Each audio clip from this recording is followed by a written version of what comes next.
안녕하세요. AWS 빌더스 코리아 프로그램에 참석해 주셔서 감사합니다. 저는 오늘 AWS 스토리지의 모든 것이란 주제로 발표를 진행할 솔루션스 아키텍트 김종혁입니다. 이 시간에는 AWS가 제공하고 있는 스토리지의 종류와 선택에 대한 기준을 말씀드리고 스토리지를 활용한 다양한 전송 방법들에 대해서 전달해 드리겠습니다. 본 세션은 약 35분간 진행되며 우선 강연 중에 질문이 있으시면 퀘스천 창 또는 질문 창을 열어서 질문을 보내주시면 모두에게 답변을 보내드리겠습니다. 본인만 답변을 받고 싶으시면 비공개라고 적어주셔서 질문해 주시면 됩니다. 네, 그러면 세션을 시작하도록 하겠습니다.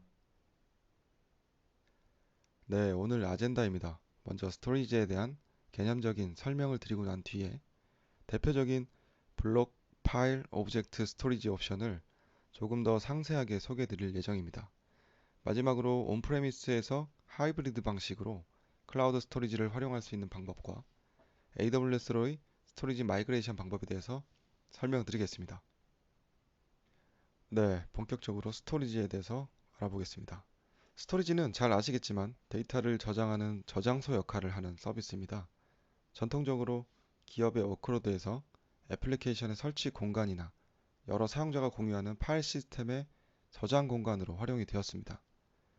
데이터 저장이 가장 중요한 용도이긴 하지만 최근에는 보다 다양한 이유로 스토리지를 활용하고 있습니다.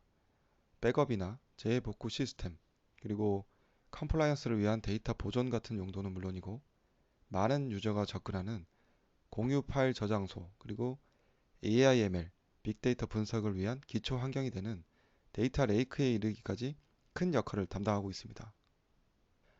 스토리지는 일반적으로 블록, 파일, 오브젝트 세 가지 방식이 있습니다.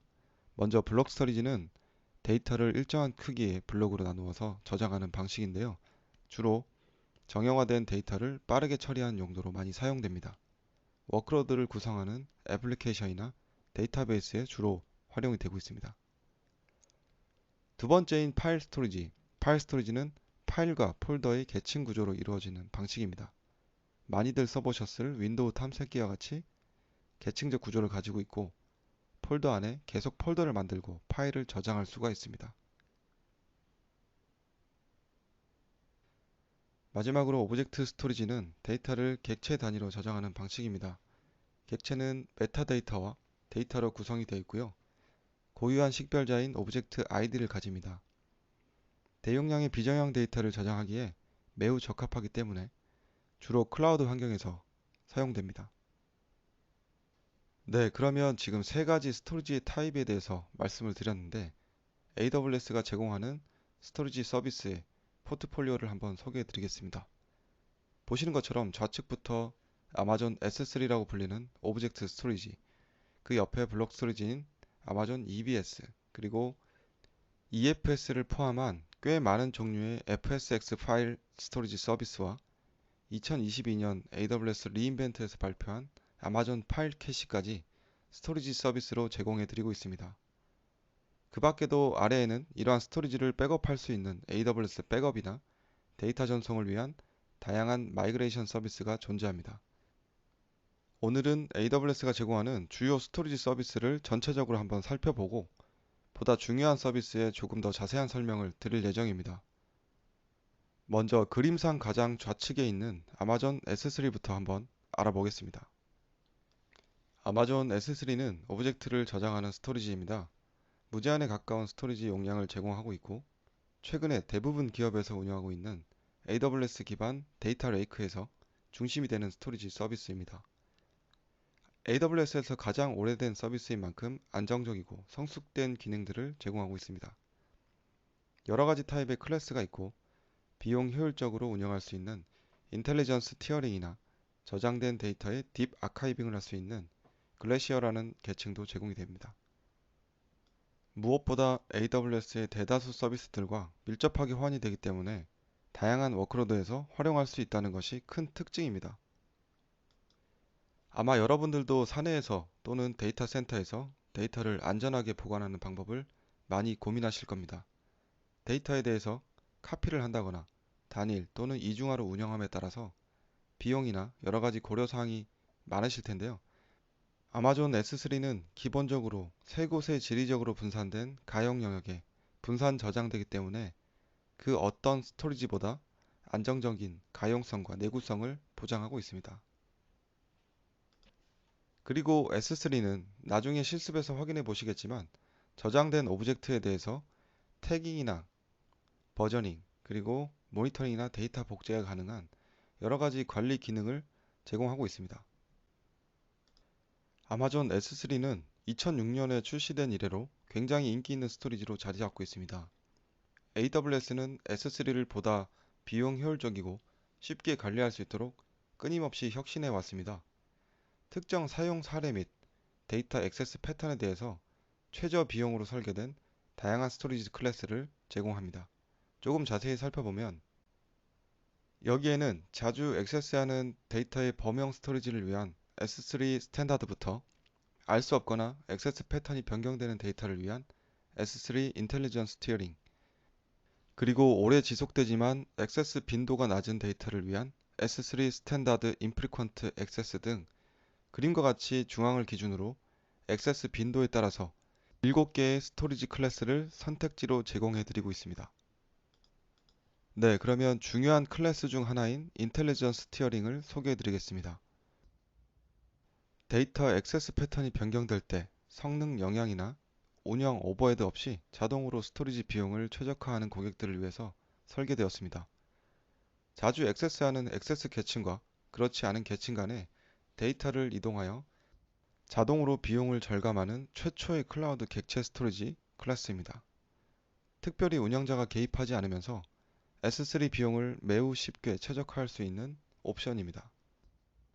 우리가 데이터를 저장할 때 고려하게 되는 성능, 가용성, 액세스 빈도수, 그리고 저장되는 오브젝트의 사이즈 같은 요소들이 있죠. 아마존 S3는 그림과 같이 6가지 요소를 고려해서 워크로드의 이전 대상 클래스를 선택해 볼 수 있도록 권고해 드리고 있습니다.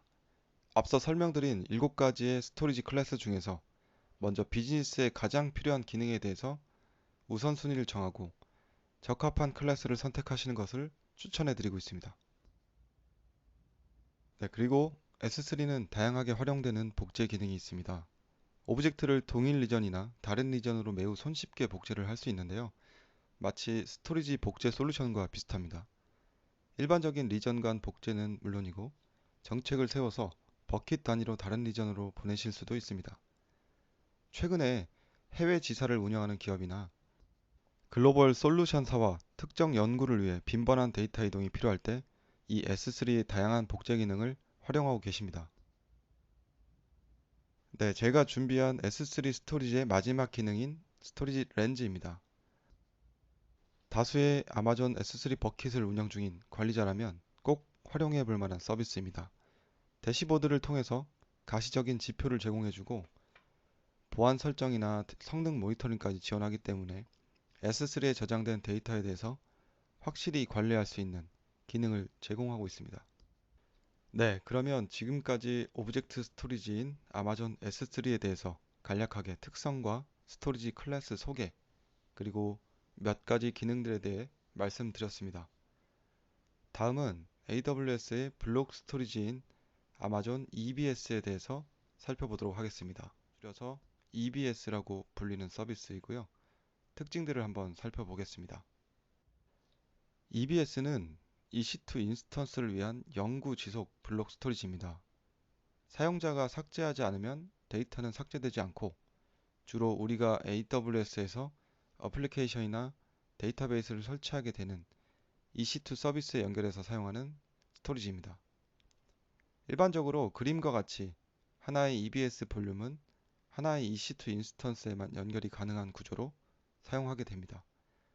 주로 EC2에 마운트되어서 데이터베이스나 웹서버, 어플리케이션 서버와 같은 대규모 데이터 처리와 트랜잭션이 필요한 워크로드에 활용됩니다. 네, EBS는 대부분의 워크로드에 적합하고 안정적인 성능을 제공하고 있습니다. 그리고 용량의 증설 작업이라든지 볼륨의 타입도 클릭 몇 번으로 쉽게 변경이 가능하고 스냅샷을 통한 백업이 편리하게 제공되고 있습니다. 무엇보다 1기가 이하에서 페타바이트까지 확장이 가능하다는 것이 클라우드에서의 장점을 잘 활용할 수 있는 점입니다. 안정성이나 보안 역시 매우 높은 수준을 제공하고 있기 때문에 AWS는 글로벌 기업이나 주요 정부 기관에 이르기까지 다양한 유형의 고객에게 업계 최고의 성능과 기능을 제공할 수 있도록 EBS를 확장하고 설계했습니다. 네, 그러면 EBS가 제공하는 볼륨 타입과 그 타입에 일반적으로 활용되는 워크로드들을 소개해 드리겠습니다. AWS 볼륨의 유형은 크게 SSD 타입과 HDD 타입으로 구분할 수 있는데요. SSD 기반에는 좌측에 보이는 General Purpose라는 이름으로 줄여서 GP라고 부르는 가격과 성능을 균형 있게 제공하는 GP2 그리고 GP3 타입이 제공되고 있습니다. I/O 요구사항이 보통이거나 가끔씩 집중적으로 발생하는 워크로드에 적합한 스토리지인데요.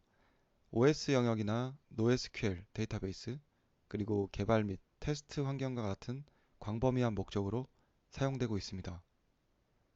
두 번째는 짧은 지연 시간과 미션 크리티컬한 데이터베이스에 활용되는 가장 비싼 타입의 Provisioned IOPS SSD인 IO1 그리고 IO2가 있습니다. 이 형태의 볼륨은 지불한 만큼 미리 정해진 IOPS를 확보할 수 있는 스토리지 타입이고 주로 IO에 민감한 고성능 관계형 데이터베이스나 SAP 같은 스토리지에 적합합니다. 그리고 하드디스크 타입인 HDD 중에서는 대량의 데이터셋을 처리하는 워크로드에 적합한 ST1 타입이 있는데 IOPS가 아닌 처리량, 즉 스루풋으로 성능을 정의하는 저비용 HDD 스토리지입니다. 주로 데이터 ETL이나 데이터 웨어하우스 및 로그 처리와 같은 대규모 스트리밍 워크로드에 이상적입니다. 가장 우측에는 자주 접근하지 않는 워크로드에 가장 맞는 가장 저렴한 타입의 SC1입니다. 이렇게 EBS를 기반으로 블록 스토리지를 구축하시면 워크로드 요구사항에 맞는 비용 효율적인 인스턴스와 볼륨을 유연하게 선택하실 수 있습니다. 자, 그러면 어떤 상황에서 어떤 EBS 볼륨을 선택해야 할까요? AWS는 일반적으로 이런 방식으로 권고를 드리고 있습니다. 먼저 우리가 올리려는 워크로드가 IOPS가 중요한지, 처리량이 중요한지를 고려해 봅니다. 그리고 또다시 레이턴시가 얼마나 허용되는지 또는 처리량이 얼마인지에 따라서 나뉘고 마지막으로 고려 대상이 비용인가 또는 성능인가에 따라서 EBS 볼륨 타입을 결정하게 됩니다. 물론 정답은 아닙니다만 이런 방식이 있다는 것을 간단히 말씀드리겠습니다. 네, 다음은 EBS에서 가장 중요한 기능 중에 하나인 스냅샷 기능입니다. EBS는 스냅샷 기능을 제공하고 있는데요. 이 스냅샷이라는 건 EBS 볼륨의 전체 내용 중에서 스냅샷을 생성한 특정 지점 시점을 파일로 S3로 저장한 형태입니다. 스냅샷은 생성과 동시에 그 시점의 모든 변경 사항을 저장하지 않고 그 시점에 변경된 부분들, 즉 증분 데이터만 추가 저장해서 나중에 그 부분만 적용을 시키는 것입니다. 스냅샷의 용도는 굉장히 다양한데요. 인프라 관리자분들께서는 아주 중요한 부분입니다. 스냅샷은 EBS 볼륨의 데이터를 백업하는 용도로 특정 시점으로 다시 되돌리고 싶을 때 보관된 스냅샷을 복구해서 EBS로 만들고 인스턴스에 연결해 주면 됩니다. EBS 볼륨을 생성해서 AWS 리전 내에서 또는 한 리전에서 다른 리전으로 이 스냅샷을 복사할 수도 있고 이 기능은 우리가 워크로드에 대한 재해복구 환경을 즉 DR을 구축하거나 프로덕션 데이터를 기반으로 또 다른 테스트나 개발 환경을 생성해서 운용하는 데 편의성을 제공해 줄 수 있습니다. AWS는 스냅샷을 통해서 고객이 데이터를 보호하기 위한 강력하고 안전한 백업 전략을 마련할 것을 권장드리고 있습니다. 네, 지금까지 말씀드린 EBS 스토리지를 정리해 보면 EBS는 EC2에 연결되어 활용되고 SSD나 HDD 중에서 비용과 처리량 IOPS에 따라서 선택하게 됩니다. EBS 스냅샷은 현재 스토리지를 현 시점으로 보존하는 방법인데 생성된 스냅샷은 자동으로 이렇게 S3에 적재가 되고 여기에는 OS 정보나 파일들, 시작 권한들이 있습니다. 이러한 스냅샷은 AMI를 생성할 때도 활용되고 AMI를 기반으로 새로운 EC2를 프로비저닝 할 때도 활용이 됩니다. 또한 이 AMI를 다른 리전으로 복제할 수도 있고 스냅샷은 이처럼 다양하게 활용될 수 있는 점을 그림으로 설명드렸습니다. 이처럼 유용한 EBS 스냅샷은 우리가 자주 생성할 수도 있고 볼륨을 쉽게 복원할 수 있기 때문에 데이터 관리 전략에 매우 좋은 옵션이 될 수 있습니다. 하지만 비즈니스 규정 준수나 규제 요구 사항으로 인해서 EBS 스냅샷을 더 오랜 기간 동안 보존해야 하는 고객분들도 계십니다. 프로젝트가 끝날 때 또는 테스트 및 개발용 스냅샷의 대부분은 생성된 후에 거의 읽히지 않겠죠. 따라서 고객분들은 이러한 스냅샷으로 인한 스토리지 비용을 낮출 방법을 원하고 계십니다. EBS 스냅샷 아카이브는 이러한 용도를 위해서 저렴한 스토리지 티어를 제공해드리고 있습니다. 즉, 거의 사용되지 않는 스냅샷을 EBS 스냅샷 아카이브로 이동해서 스토리지 비용을 최대 75% 절감하고 복원된 스냅샷으로 EBS 볼륨을 복구할 수 있습니다. 다음은 아마존 EBS 스냅샷 라이프 사이클 관리 기능입니다. 설정을 통해 자동으로 스냅샷 생성과 스토리지 티어를 월, 분기, 년 단위로 관리해주는 그런 기능입니다. 별도의 비용은 없고 EBS 스냅샷이나 아마존 머신 이미지들을 위한 정책 기반 라이프 사이클 관리 솔루션인 아마존 데이터 라이프 사이클 매니저를 활용해서 스냅샷 아카이브나 보존을 자동화해 보실 수 있겠습니다. 이렇게 해서 블록 스토리지인 아마존 EBS에 대한 기능과 스냅샷 그리고 몇 가지 특징들을 말씀드렸습니다. 다음은 세 번째로 이제 파일 스토리지에 대해서 한번 알아보겠습니다. AWS가 제공하는 완전 관리형 파일 스토리지는 용도에 따라서 이렇게 두 가지로 나뉩니다. 첫 번째가 아마존 FSX 시리즈입니다. 상용이나 오픈소스 파일 스토리지를 완전 관리형 파일 스토리지로 이용하실 수가 있습니다. 주로 온프레미스상 파일 워크로드를 클라우드로 전환할 때 적합하다고 할 수 있습니다. FSX에도 네 가지 타입이 존재하는데 뒤에서 설명드리겠습니다. 네, 두 번째는 아마존 엘라스틱 파일 시스템, 줄여서 아마존 EFS입니다. 주로 리눅스 기반의 어플리케이션을 위한 클라우드 최적화된 관리형 파일 시스템이고 AWS 클라우드상에서 서버리스 어플리케이션 구축에 적합합니다. 모두 완전 관리형 파일 스토리지라는 것과 그 용도에 따라서 선택을 할 수 있다는 것을 개념적으로 구분만 해두시면 좋을 것 같습니다. 그럼 먼저 아마존 엘라스틱 파일 시스템 EFS에 대해서 알아보겠습니다. 아마존 EFS는 NFS 인터페이스를 가진 클라우드 네이티브 파일 시스템 서비스입니다. 그 특징은 몇 가지가 있는데 우선 서버리스로 확장 가능하기 때문에 스토리지 용량이나 IOPS 프로비저닝이 별도로 필요하지 않습니다.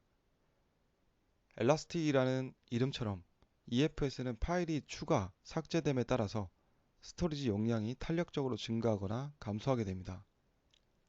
이러한 특징은 적절한 용량과 IOPS 등을 예측하기 힘든 공유 파일 스토리지를 운영하는 관리 요소를 크게 줄여줄 뿐만 아니라 비용을 최소화할 수 있다는 장점이 있습니다. 그리고 서로 다른 가용 영역의 데이터를 복제하는 방식으로 높은 데이터의 안정성과 고가용성을 자동으로 보장해 줍니다. 또한 EFS는 보시는 것처럼 AWS의 다양한 서비스와 결합할 수가 있습니다. 기본적인 홈 디렉토리나 공유 폴더는 물론이고 상단에 위치한 주요 인스턴스 그리고 컨테이너 서비스들과 쉬운 마운트가 가능합니다.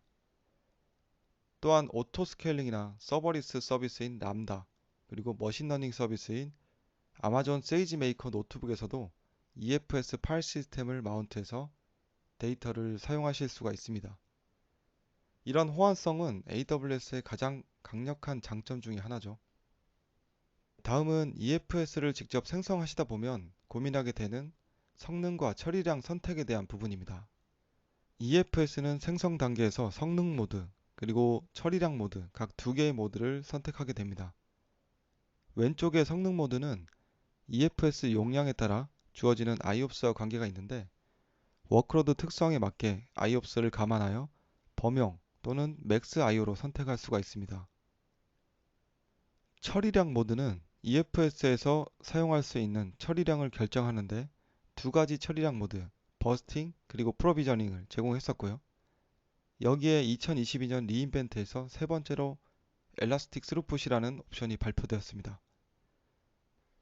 두 번째, 프로비저닝된 처리량은 워크로드의 성능 요구 사항을 알고 있고 스토리지를 사용하진 않지만 미리 비용을 들여서 확보해 놓는 케이스입니다.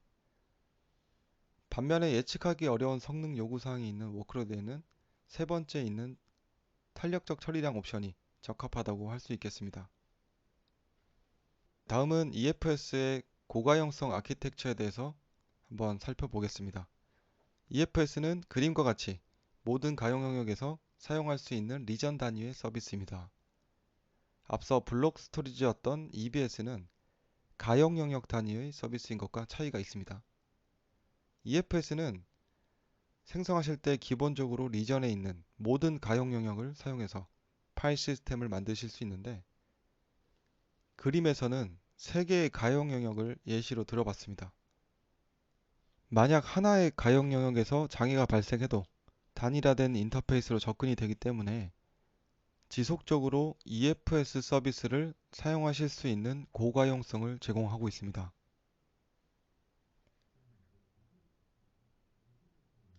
EFS는 파일 시스템 단위로 백업이 되는데 AWS 백업이라는 백업 관리 서비스를 통해서 자동화된 백업을 구축할 수 있습니다. 그리고 이렇게 백업된 파일은 동일 리전이나 다른 리전의 백업 볼트라고 하는 백업을 저장하고 정리하는 컨테이너에 저장하게 됩니다. 그리고 복구할 때는 개별 파일과 디렉토리 단위까지도 복구가 가능합니다.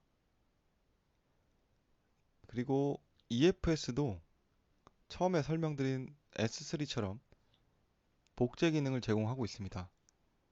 이 기능은 비즈니스 정책이나 규정에 따라서 재복구 및 비즈니스 연속성을 지원하기 때문에 고객이 가장 많이 요청하는 기능 중에 하나입니다. 굉장히 쉽게 같은 리전 또는 교차 리전 내에서 읽기 전용 복제본을 생성할 수가 있고 필요에 따라 간단한 절차로 페일오버를 시작할 수 있기 때문에 EFS 복제를 통해서 DR을 구성하고 스토리지 비용 최적화에 기여할 수 있겠습니다. 마지막으로 EFS가 제공하는 스토리지 클래스를 간단하게 소개해 드리겠습니다. EFS에서는 여러 스토리지 클래스가 있습니다. 다만 스토리지 클래스를 어떻게 선택하거나 데이터를 이동해야 할지 판단이 좀 어렵죠. EFS 수명 주기 관리를 사용하면 수명 주기 정책 기간 동안 액세스하지 않은 파일을 IA 스토리지 클래스로 이동할 수 있습니다. 아마존 EFS 인텔리전스 티어링이 출시가 되었고 데이터 액세스 패턴이 변경될 때 EFS 스토리지에 대한 비용을 자동으로 최적화해주고 있습니다. 여러 가지 비용 효율적인 클래스를 제공해드리고 있으니 보다 적극적으로 활용해서 EFS 스토리지 비용을 최적화하시기 바랍니다. 다음은 파일 스토리지 중에서 아마존 FSx 시리즈를 소개해 드리겠습니다. 기존 온프레미스 환경에서 사용하시던 파일 시스템을 AWS로 마이그레이션하여 애플리케이션 및 워크로드에 맞는 파일 시스템을 선택할 수 있게 도와드립니다. 먼저 완전 관리형 파일 시스템에 대해서 한번 살펴보겠습니다. 온프레미스에서 스토리지를 운영하실 때 하드웨어 그리고 소프트웨어를 모두 관리하는 것은 활용되는 기술에 관계없이 공통적인 과제를 안고 있습니다. 하드웨어 관리의 어려움 외에도 고객은 OS 및 파일 시스템 소프트웨어의 설치, 업데이트, 라이선스 관리 이런 부수적인 작업들이 동반이 되는데요. 이러한 다양한 용도가 있는 파일 스토리지지만 점차 완전 관리형 파일 스토리지가 중요하게 된 이유라고 생각합니다. 아마존 FSx는 클라우드 환경에 적합한 고성능 저비용의 완전 관리형 파일 시스템이고 4가지 종류를 제공하고 있습니다. 먼저 완전 관리형으로 윈도우스 파일 서버를 이용할 수 있는 아마존 FS4 윈도우 파일 서버, 그리고 스토리지 전문 솔루션인 넷앱, 온탭 소프트웨어사의 검증된 데이터 관리 기능과 결합한 아마존 FSx4 넷앱 온탭. 네, 그리고 세 번째는 오픈소스인 오픈GFS 파일 시스템 기반의 아마존 FSx4 오픈GFS는 비용 효율적 공유 파일 스토리지를 AWS에서 사용할 수 있도록 특별히 제작된 강력한 파일 시스템입니다. 마지막으로 주로 고성능 컴퓨팅에서 이용할 수 있는 아마존 FSx4 러스터가 있는데요. 기계학습이나 HPC, 비디오 스트리밍 처리와 같은 스토리지 속도가 중요한 워크로드에 주로 활용되고 있는 파일 시스템입니다. AWS는 이렇게 클라우드를 가속화하는 데 도움이 되는 네 종류의 맞춤형 FSx 서비스를 제공해드리고 있습니다. 가장 우측의 FSx4 러스터의 경우 HPC나 머신러닝 학습에 사용되는 스토리지인 만큼 스케일 아웃 방식을 통해서 확장할 수 있다는 점이 특징이라고 할 수 있겠습니다. 오늘은 시간 관계상 자주 사용되는 좌측 두 개의 서비스에 대해서만 간략하게 살펴보겠습니다. 먼저 아마존 FSx4 윈도우즈입니다. 윈도우스 파일 스토리지의 클라우드 마이그레이션을 지원하는 파일 서버입니다. 우선 가장 큰 특징은 윈도우 OS와의 네이티브 호환성입니다. 가용 영역 간의 복제나 다른 리전으로 백업도 가능하기 때문에 손쉽게 데이터를 이동할 수 있습니다. 무엇보다 네트워크를 통해서 파일 스토리지에 액세스할 수 있는 SMB 프로토콜을 사용하고 액티브 디렉토리와 통합하는 윈도우스 기반의 완전 관리형 파일 시스템이기 때문에 대부분의 윈도우 OS에서는 지원이 된다고 생각하셔도 될 것 같습니다. 네, 두 번째는 넷앱 온탭에 대해서 설명드리겠습니다. 넷앱은 기업용 NAS 분야에서 강력한 스토리지 솔루션을 제공해 드리고 있는 회사입니다. 아마존 FSx4 넷앱 온탭은 이 솔루션 기능을 AWS의 심플함 그리고 민첩성과 결합하여 AWS에서 이용할 수 있도록 설계된 파일 스토리지 서비스입니다. 무엇보다 기존 넷앱 고객이 사내에서 사용하는 것과 동일한 기능과 성능 및 관리 기능을 AWS에서도 사용할 수 있도록 유사한 환경을 제공해드리고 있습니다. 온탭은 스토리지 스냅샷, 복제는 물론 타 서비스들에 비해 다양한 프로토콜을 지원합니다. 특히 NFS, SMB, 그리고 CIFS까지 멀티 프로토콜을 지원하기 때문에 다양한 액세스가 가능한 것은 큰 장점입니다. 또한 스토리지 티어링 기능을 제공해서 기본적으로 고성능 SSD 계층에 저장된 데이터가 추후 접근 빈도에 따라 자동으로 저렴한 계층으로 이동하여 비용 최적화를 도와줍니다. FSx의 API 호출을 모니터링하고 AWS 클라우드 트레일에 기록하거나 AWS IAM 액세스 정책을 사용해서 액세스를 제어할 수도 있는데 AWS의 다양한 서비스와도 긴밀한 통합이 가능한 기능을 제공하고 있습니다. 온탭은 다중 프로토콜 액세스 및 파일 시스템을 지원하면서 인라인 데이터의 압축, 중복 제거, 복제 등 데이터 관리를 저렴하고 간편하게 수행할 수 있도록 설계된 광범위한 기능을 지원하고 있는데요. 그 특징만큼 AWS에서도 다양한 활용 사례를 제시하고 있습니다. 온탭의 스냅볼트, 스냅미러 기능으로 백업, 재복구, 아카이브를 쉽게 구성하거나 스냅미러는 DR을 위해 활성 파일 시스템과 스냅샷을 리전 간에 복제할 수 있습니다. 그 밖에도 하이브리드 운영을 원활하게 할 수 있도록 온프레미스에 있는 데이터를 플렉스 캐시라는 온탭 기능을 사용해서 AWS FSx4 온탭 인스턴스가 원격으로 캐시할 수 있게 하거나 반대로 AWS FSx4 온탭 인스턴스가 오리진 데이터가 되고 온프레미스에 위치한 볼륨이 플렉시 캐시를 통해서 FSx4 온탭을 캐시할 수 있게도 활용할 수 있습니다. 현재 넷앱 온탭 또는 기타 NAS 어플라이언스에서도 AWS로 마이그레이션을 고려하신다면 추천드릴 만한 서비스입니다. 시간 관계상 활용도를 고려해서 두 가지 서비스에 대해서만 언급해 드렸습니다. FSx 시리즈의 네 가지 파일 스토리지에 대해서 고객분들마다 상황과 용도에 맞는 타입을 선택하실 텐데요. 이와 같이 현재 사용하고 계신 파일 스토리지 타입을 고려하시거나 신규로 시작할 워크로드에 적합한 성능, 접근성, 가용성 등의 옵션을 파악해서 최적의 관리형 파일 스토리지를 선택하실 수 있습니다. 추후 제공드리는 자료를 통해서 각 서비스의 비교, 그리고 워크로드에 적합한 FSX 스토리지를 선택하시기 바랍니다. 2022년 리인벤트에서 새롭게 출시한 서비스가 있어서 간단히 소개드리겠습니다. 아마존 파일 캐시는 AWS 워크로드에 제공하는 완전 관리형 고속 분산 캐시입니다. 캐시는 보통 어플리케이션의 성능 향상을 목적으로 사용되는데 파일 캐시를 사용하면 레이턴시를 1ms 미만으로 일정하게 유지할 수 있습니다. 몇 분 만에 파일 캐시를 생성한 후에 여러 기존 데이터 센터의 NFS 또는 앞서 설명드린 FSX 파일 시스템이나 S3 버킷에 연결할 수 있습니다.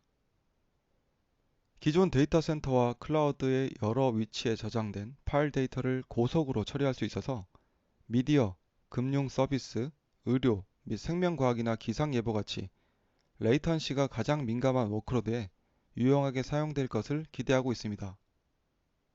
지금까지 AWS가 제공하는 오브젝트, 블록, 파일까지 세 가지의 스토리지 서비스들에 대해서 말씀드렸습니다. 정답은 없지만 보시는 것처럼 우리의 워크로드에 가장 적합한 스토리지를 선택하기 위해서는 고려할 사항이 꽤 많습니다. 짧은 시간에 다소 많은 내용을 전달드렸기 때문에 비교하실 수 있도록 표로 중요한 사항을 정리해봤습니다. 추후 제공드리는 자료를 통해서 꼭 참고하셨으면 좋겠습니다. 오늘 마지막으로 전달드릴 내용인 하이브리드 클라우드 옵션에 대해서 설명드리겠습니다. AWS는 지금까지 소개해드린 저장 용도의 스토리지뿐만 아니라 스토리지 간 데이터를 마이그레이션하거나 온프레미스와 AWS를 하이브리드 방식으로 운영하기 위한 데이터 전송 서비스들도 제공해드리고 있습니다.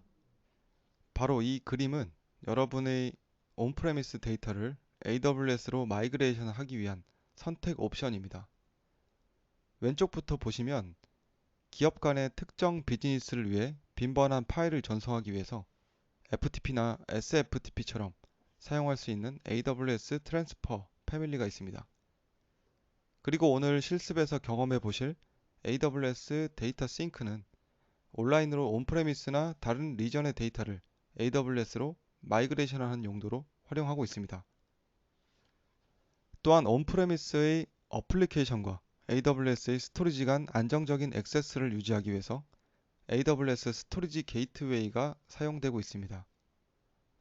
마지막으로 AWS 스노우 패밀리는 별도의 디바이스를 가지고 여러분의 센터에서 데이터를 오프라인으로 이동할 수 있는 서비스입니다.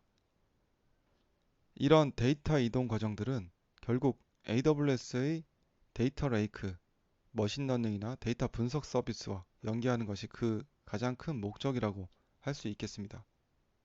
네, 먼저 언급드릴 서비스는 트랜스퍼 패밀리입니다. SFTP용 AWS 트랜스퍼는 파트너나 공급업체 같은 타사에서도 우리 회사의 S3를 안전하게 사용할 수 있도록 제작되었습니다. 물론 최근에는 데이터 교환을 URL로 쉽게 할 수도 있지만 아직 많은 기업은 SFTP 프로토콜을 사용해서 주식 거래나 의료 기록, 송장 등을 안전하게 교환하고 있습니다. 이 서비스는 자체 SFTP 서버를 고객이 운영하지 않고 AWS에서 SFTP 워크플로우를 사용하면서 데이터를 쉽게 AWS로 이동할 수 있는 서비스입니다. 다음은 스토리지 게이트웨이입니다. 스토리지 게이트웨이는 4가지 종류를 제공하고 있습니다. 온프레미스 애플리케이션에 사실상 무제한의 클라우드 스토리지 액세스를 제공하는 게 그 목적이라고 할 수 있는데요. 그림에 보이시는 것처럼 액세스하는 대상이 어디냐에 따라서 게이트웨이의 네이밍이 구분되어 있습니다. 오늘 실습에서는 첫 번째 S3 파일 게이트웨이를 다뤄보도록 하겠습니다. 스토리지 게이트웨이의 서비스 아키텍처입니다. 그림과 같이 하이브리드 운영을 위한 오프레미스와 AWS 간 스토리지 연결 방식을 제공해드립니다. 데이터 레이크를 구성하거나 클라우드로 데이터를 백업하거나 사내 애플리케이션이 클라우드 스토리지에 레이턴시가 짧은 액세스를 위해서 데이터를 캐시할 때에도 사용이 됩니다. 이렇게 AWS 스토리지에 저장된 데이터들은 AWS의 다양한 서비스와 연계되어 활용이 가능합니다.